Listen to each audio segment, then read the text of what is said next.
আকীদার পরে সুন্নি মুসলিম নরনারীর আদর্শ পাঞ্জেগানা নামাজ।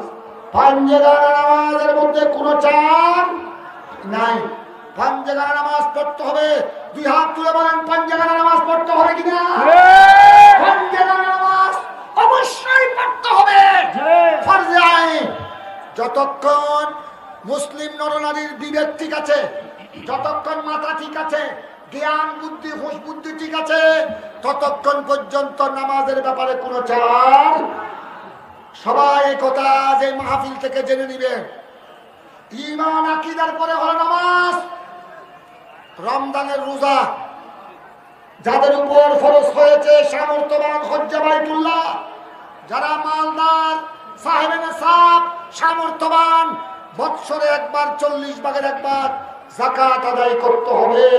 ইসলামের বিধি বিধানগুলো অনুসরণ